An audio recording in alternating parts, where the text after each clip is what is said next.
дуруд ва ба барномаи мо хуш омадед. ахбори имрӯз панҷшанбе 11 августро аз студияи радиои озодӣ аз Прага ман Шаҳлӯи Гулхоҷа тақдим мекунам. имрӯз дар барнома шайхи англиз дастгоҳҳои ташвиқотии Осиёи марказиро дар амри ҷилавгирӣ аз пайвастани ҷавонон ба гурӯҳи ба ном Давлати Исломӣ заиф медонад. падару модари Рамазон Забиров иддао доранд, ки сарбозони ҳамхизмат масъули марги фарзандашон мебошанд. қонун хиша дорад. қонун дар назди худованд қонуни хиша ҷумҳурии Тоҷикистон бояд ҷавоб кард. муосираи Толибон вазъи сокинони маркази ҳилманди Афғонистонро душвор кардааст. ба сабаби ҳамин ҷангҳо занону кӯдакон аз хона берун омада наметавонанд. ҳамаашон гурусна ҳастанд ва ба ғизо эҳтиёҷ доранд. ва акнун тафсири хабарҳо. як имомхатиби донишгоҳи Лондон мегӯяд дастгоҳҳои ташвиқотии Осиёи марказӣ дар амри ҷилавгирӣ аз пайвастани ҷавонон ба гурӯҳи ба ном Давлати Исломӣ заифанд. баръакси дастгоҳҳои ташвиқотии гурӯҳи худхондаи Давлати Исломӣ, ки ҷавононро ба сафи худ ҷалб мекунанд. Шайх Хатманӣ, имомхатиби донишгоҳи Лондон, бо даъвати Созмони амнияту ҳамкории Аврупо дар душанбе қарор дорад. ӯ дар як ҳамоиш бо имомхатибони масоҷиди ҷомеъ ва кормандони додситониҳо ва ниҳодҳои ҳифзи ҳуқуқи Тоҷикистон роҳҳои ҷилавгирӣ аз сафари ҷавонон ба Сурияро дар миён гузошт. шайх Хатманӣ аз имомхатибони тоҷик даъват кард, ки онҳо дар амри маъруфҳои худ вазъи равонии ҷавонон ва шароити иҷтимоии онҳоро ба эътибор бигиранд. то ба ҳол мақомоти Тоҷикистон шумораи ҷангҷӯёни тоҷикро дар Сурияву Ироқ беш аз 1000 нафар тахмин задаанд. муштариёни Агра Инвестбонк дар Тоҷикистон аз набуди маблағ дар банкоматҳои он шикоят доранд. дар наздикии бинои асосии ин бонк дар шаҳри Душанбе даҳон нафар муштариён навбат мепоянд, то ки аз кортҳои бонкиашон маош ва ё пасандози худро бигиранд. муштариёни Агра Инвестбонк ҳанӯз як моҳ қабл аз мушкили камбуди маблағ дар хазинаҳо ва банкоматҳои ин бонк шиква карда буданд. аммо он замон масъулони ин бонк гуфта буданд вазъияти молии бонк устувор аст ва ҷое барои ташвиш нест. Агроинвестбонк яке аз 4 бонки бузурги Тоҷикистон маҳсуб мешавад, ки пеш аз 50% саҳмияҳояш дар дасти давлат қарор дорад. то ҳанӯз сабаби расмии фавти Рамазон Забиров, сарбози нирӯҳои марзбонии Тоҷикистон, эълон нашудааст. наздикони ӯ дар рӯстои Тудаи ноҳияи Ҳисор иддао доранд, ки фарзандашон ҳангоми хидмат аз сӯи ҳамхидматонаш латукӯб шуда ва бадан ҷон додааст. Забиров моҳи апрели соли ҷорӣ ба хидмат рафта ва ҷасадаш рӯзи 7 август ба хок супорида шудааст. Фарзон Муҳаммадӣ дар ин бора тафсилоти бештар дорад. ин аксҳо 5 моҳи пеш аз маросими гусели Рамазон Забиров, як сокини рӯстои Тудаи ноҳияи Ҳисор, ба хидмати ҳарбӣ аккосӣ шудааст. вале хонаводаи ӯ мегӯянд, чанд рӯзи пеш масъулони қисми низомӣ иллати фавти писарашонро шарҳ надода, ҷасадро дар рӯи ҳавлӣ гузоштаву рафтаанд. волидон иддао доранд, ки фарзандашон ҳангоми хидмат дар сафи нирӯҳои марзбонии Тоҷикистон аз сӯи ҳамхидматон латукӯб шуда ва баъдан ҷон додааст. ба қавли модараш, ин ҳодиса дар қисми ҳарбии 2858 дар ноҳияи Зафаробод рух додааст. зеро ҳангоми шустани ҷасади писараш дар зери манаҳ, сутун муҳра ва тарафи рӯяш доғҳои сиёҳро мушоҳида кардааст. ҳоли гӯдак буд, навям сол шаби мактаб тамом карди, намунда 1-2 сол дар пешм бисохи. Омадан ай поин хунам қапидан гирифтан бурдан. мулло Зокир Забиров, падари Рамазон, низ аз ин ҳодиса дар ҳолати шок афтодааст, вале ният дорад ба зудӣ расман ба додстонии ноҳияи Ҳисор аризаи шикоятӣ навишта ва таҳқиқи марги писарашро тақозо кунад. қонун хиша дорад. қонун дар назди худованд қонуни хиша ҷумҳурии Тоҷикистон бояд ҷавоб кард. то ҳол сабабҳои расмии марги Рамазон Забиров эълон нашудааст. мақомоти нирӯҳои марзбонии Тоҷикистон мегӯянд, натиҷаи ташхиси ҷасади Рамазон Забиров ҳанӯз дастрас нашудааст. ин аскари кушташуда пештар ба чӯпонӣ машғул буд ва то 1500 сомонӣ моҳона ба даст меовард. вале дар пайи ваъдаи мақомот барои додани қитъаи замин довталабона ба хидмати ҳарбӣ рафт. ваъдае ки инак бо марги фарзанд низ ҳанӯз аҳли хонавода дарёфт накардаанд. رئیس جمهوری توجیکستان در ملاقات با مشاور امنیت ملی افغانستان روی تحکیم نظام حفظ مرزهای بین المللی تبادل نظر کرده است. به قبل خدمات مطبوعاتی پرزیدنت توجیکستان امامعلی رحمان در صحبت با حنیف اتمر با تاکید به افزایش خطر تروریسم و افراطگرایی بین المللی و قاچاق مواد مخدر گفته است که باید در این راستا مبارزه به امان برده شود.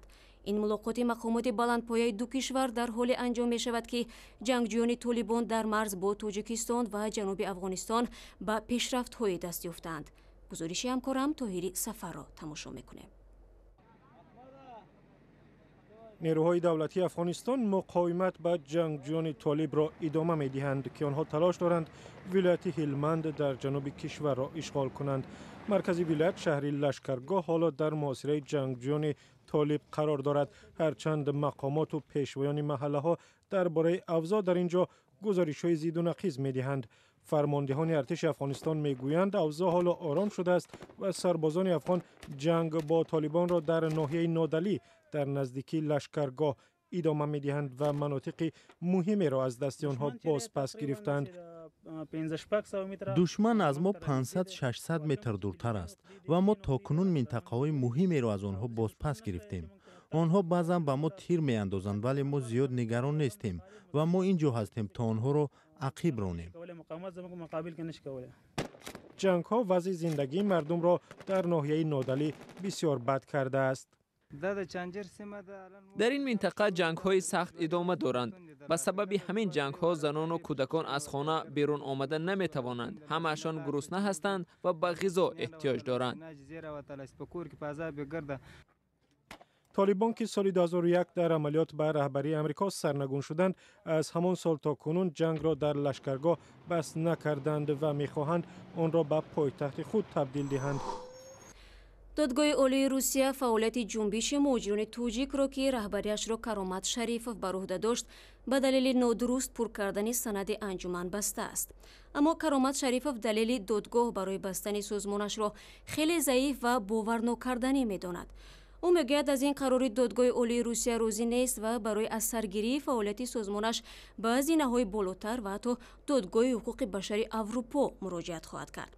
او قبلا در این باره به رادیو آزادی چنین گفته بود: این حادثه 2014 است، 6 سپتامبر که در بازار صداوت زنی شدن بین گروه‌هایی که یک گروه توجیکی که حقوق انسانی خود را می‌خواست محافظت نمودند و از طرف کارمندان چاپی بازار صداوت پرانده شدند و در آنجا بودن ما.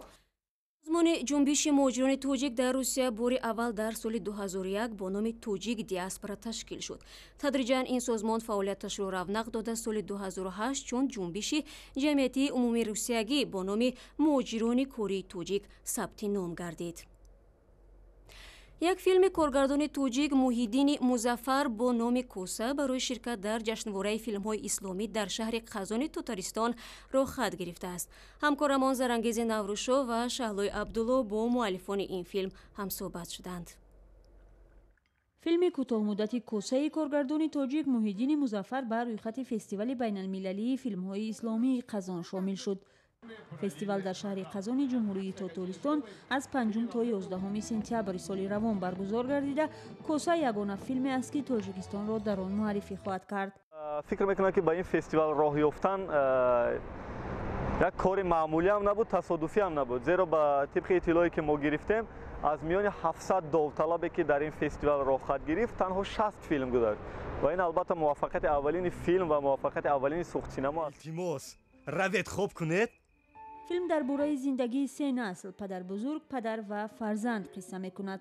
پدر خاندان تمام تلاش و عمرش را برای تربیت و به وای رسانیدن یک فرزند خود میبخشد تا او محتاج چیزی نشود، اما وقتی فرزند بزرگ می شود حرمت پدر را به جا نمی آورد. موسفید خیلی عذاب می کشد. فیلم با این خلاصه می شود که پسر خیلی دیر اشتباه خود را درک می کند. او نمی تواند از پدر عذر پرسد زیرا پدر الکی دنیا را پدرود گفته است. در همون نقش پدرم را غم میدادم و نفرت خطی نگاه میکردم، جیگرم میسوخت. نمیخواستم که پدر خود را رنج دیم، اما این نقش بود برای هر یک ما باید پند باشد. филми 25 дақиқаии коса ки соли 2015 рӯи саҳна омад дар озмуни филмҳои кӯтоҳмуддат миёни 9 филми кӯтоҳмуддати давлатҳои Афғонистон, Баҳрайн, Ҳиндустон, Ироқ, Русия, Сурия ва Эрон барои гирифтани шоҳҷоиза рақобат хоҳад кард. таҳиягарони филм ба муваффақияти он некбин ҳастанд, зеро мегӯянд пешниҳоди он барои тамошобин кори содда набуд. مثلا اون کلبه‌ای که انتخاب شد، اون محیطی که انتخاب شد یکم در سینری موافق بود، اما اونا بازم کمتر تعمیرها کردن در کلبه، چی حولین بیرون چی داخلی کلبه ها را همه میره قریب که از نول شروع کردیم و خیلی یک تجربه کلانم بود البته برای من. фестивали ҷаҳонии кинои исломии қазон сар аз соли 2005 таҳти шиёри муколамаи фарҳангҳо дар пойтахти Тотористон баргузор мешавад. коса ягона филм ки имсол тоҷикистонро намояндагӣ хоҳад кард, аввалин филми муассисаи давлатии сухтсинамо буда сабташ давоми 8 рӯз идома ёфтааст. ҳайати ҳунармандони филм хатмкардаҳои мактабҳои олии ҳунарӣ ҳастанд. анастасия тюрина ҷавонтарин узви дастаи мунтахаби олимпии тоҷикистон дар бозиҳои олимпии рио де жанейро рӯзи 12 август вориди мусобиқа мешавад. ин варзишгари 15-сола дар сабқати шиноварӣ ба масофаи 50 метр бо тарзи озод иштирок хоҳад кард. ҳамкорам Нарзулои Латиф бо Анастасия ҳангоми тамрин суҳбат кардааст. анастасия, шумо аввалин бор дар бозиҳои олимпӣ ширкат мекунед. чӣ эҳсос доред ва омодагиатон ба сабқат чӣ гуна мегузарад? ман эҳсоси хуб дорам ва хеле хушҳол ҳастам ки имкони муаррифӣ кардани кишварамро дар ин гуна мусобиқот пайдо кардам. тамринҳо хеле ҷиддӣ аст ва ҳар қадаре тавон дорам омодагӣ мегирам. шуморо кӣ тамрин медиҳад? нафаре ки маро машқ медиҳад бевосита устоди ман нест. ман бо президенти федератсия оид ба шиноварӣ Ҳайдар Иброҳимов машқ мекунам.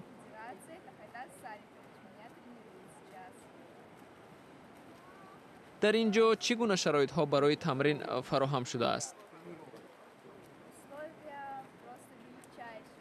шароит хеле олӣ аст. агар мо чунин шароит медоштем, рекордҳои ҷаҳонӣ мегузоштем. шумо дар деҳаи олимпӣ зиндагӣ мекунед. он ҷо шароит чӣ гуна аст? дар деҳаи олимпӣ шароити хуб муҳайё аст, аммо мутаассифона вақте мо ба деҳа омадем, ҳанӯз ҳолати он ҷо ба талабот ҷавобгӯ набуд. ҳама чӣ харобу ифлос буд, об надошт, аммо ҳоло вазъ беҳтар аст ва ҳамаро барқарор карданд. табъатон чӣ хел аст? табъам хуш ва хушбин ҳастам. шумо дар ин сабқат чӣ ҳадафҳоро пешорӯи худ гузоштаед? албатта натиҷаи беҳтарин ва бо истифода аз имконият ба даст овардани медал аст. ҳоло шумо имконияти хубе доред ки барои мухлисон, онҳое ки аз шумо ҷонибдорӣ мекунанд, салом расонед. ман ба падару модар, бибиву бобо, ба ҳамаи дӯстонам салом мегӯям ва мехоҳам ки шумо барои ман дуогӯ бошед. Иззат Ортиқов аз Қирғизистон ва Карина Горичева аз Қазоқистон рӯзи 9 август дар сабқати вазнабардории бозиҳои олимпии Рио де Жанейро соҳиби нишонаҳои биринҷӣ шуданд. ин нахустин нишони тими Қирғизистон дар ин олимпиада ва ҳамагӣ нишони чорумаш дар тамоми бозиҳои олимпист. тими Узбекистон то имрӯз дар Рио де Жанейро 2 медали биринҷӣ ба даст овардааст. Анвар Юнусов мурзани тоҷик рӯзи 9 август аз мизбони мусобиқот Робсон Кансейкаво шикаст хӯрд. тими Тоҷикистон ҳанӯз дар Рио де Жанейро ягон медал нагирифтааст. айни замон Амрико бо 32 медал аз ҷумла 11 медали тилло дар мақоми аввал қарор дорад. ва ахбори аз ин бештарро дар саҳифаҳои озодӣ дар фейсбук, твиттер, ютуб ва ҳамзаминаи радиои озодӣ дар телефонҳои ҳамроҳ дунбол кунед.